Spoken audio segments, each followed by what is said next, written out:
রাধে রাধে বন্ধুরা, আজকে আবার একটা ভিডিও নিয়ে চলে এলাম। আজকের ভিডিওটির মূল টপিক হলো কৃষক বন্ধু স্কিমে অ্যাপ্লিকেশন। তো আমরা জানি কৃষক বন্ধু স্কিমে অ্যাপ্লিকেশন করতে গেলে দুয়ারে সরকার অথবা এডিও অফিসে যেতে হয়। তো অনেকেই জানি না যে কৃষক বন্ধু স্কিমে অ্যাপ্লিকেশনটি অনলাইন প্রসেসেও করা যায়। তো হ্যাঁ বন্ধুরা, ঠিকই শুনেছেন, এই কৃষক বন্ধু স্কিমে অ্যাপ্লিকেশনটি আমরা অনলাইন থেকে বাড়ি বসেই অনলাইন থেকে করে নিতে পারবো, তাও আবার নিজের মোবাইল থেকে। তো আজকের ভিডিওতে আমি সেই পোর্টাল সম্পর্কে এবং সেই অ্যাপ্লিকেশন ফর্মটি দেখাবো, যেখান থেকে আমরা কৃষক বন্ধু স্কিমে অ্যাপ্লাই করতে পারবো।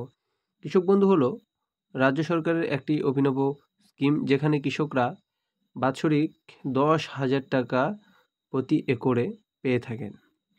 হ্যাঁ, বছরে 10,000 টাকা, অর্থাৎ দুবারে দেয়, 2 কিস্তিতে টাকাটি দেওয়া হয়। যাদের 1 একর জমি আছে তাদের 5,000 টাকা, প্রথম কিস্তি 5,000, দ্বিতীয় কিস্তি 5,000, এই করে বছরে 10,000 টাকা আর্থিক সাহায্য করেন মুখ্যমন্ত্রী মমতা বন্দ্যোপাধ্যায় এই কৃষকদের।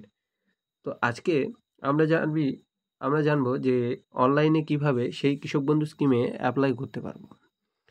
তো এর জন্য দুয়ারে সরকার বা এডিও অফিসে যাওয়ার কোনো প্রয়োজন নেই। আপনি অনলাইনে অ্যাপ্লিকেশন করলে অফিসার আপনার কাগজগুলি ভেরিফাই করবে, অনলাইনে ভেরিফাই করে অ্যাপ্রুভাল দিলেই আপনি বাড়ি বসেই কৃষক বন্ধু স্কিমের টাকা নিতে পারবেন। তো চলুন দেরি না করে ভিডিওটি শুরু করি। প্রথমে সার্চ অপশানে গিয়ে কৃষক বন্ধু লিখে সার্চ করব, কৃষক বন্ধু। তো আমার এখানে লিখে আছে, আমি কৃষক বন্ধু লিখে সার্চ করলাম। তো দেখুন প্রথম অপশানে দেওয়া আছে কৃষকবন্ধু.net।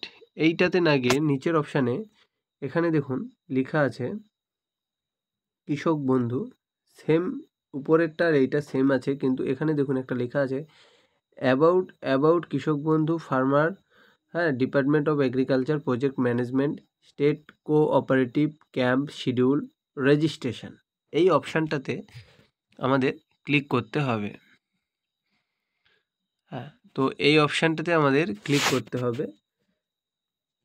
তো এখানে আমি একবার ক্লিক করে আমার নেক্সট পেজে গেলাম। তো এখানে দেখুন, এখানে অপশান আছে রেজিস্ট্রেশন। তো কোন রেজিস্ট্রেশন থেকে রেজিস্ট্রেশন ফর্মটি এখানে খুলেছে। তো এখানে আমাদের সামনে যে রেজিস্ট্রেশন ফর্মটি খুলেছে, সেখানে পাসওয়ার্ড অ্যান্ড কনফার্ম পাসওয়ার্ড দিয়ে first name, last name, mobile number, designation, এগুলো সব দিয়ে এখানে যখনই রেজিস্ট্রেশনটি করব তখনই একটি নির্দিষ্ট ফর্ম খুলবে আমাদের সামনে। সেই ফর্মে আমাদের কৃষক বন্ধু সমস্ত তথ্য দিয়ে সাবমিট করলেই আমাদের কৃষক বন্ধু স্কিমে নামটি চলে আসবে। তো এই ভিডিওতে শুধু দেখালাম যে আমাদের যে কৃষক বন্ধু স্কিমের যে অ্যাপ্লিকেশন লিঙ্কটি কোথায় থাকে সেটি। তো বিস্তারিত যদি এই অ্যাপ্লিকেশন সম্পর্কে বিস্তারিত ভিডিও লাগলে আমাকে কমেন্ট বক্সে জানাও, আমি এই ফর্ম নিয়ে বিস্তারিত ভিডিও নিয়ে চলে আসব। তো আজকের মতো ভিডিও এ পর্যন্তই, দেখা হচ্ছে পরের একটি ভিডিওতে। যদি ভিডিওটি ভালো লাগে তাহলে একটি লাইক শেয়ার করতে ভুলো না, এবং চ্যানেলটি সাবস্ক্রাইব করে রাখো এরকমই গুরুত্বপূর্ণ সব খবরের আপডেট পেতে।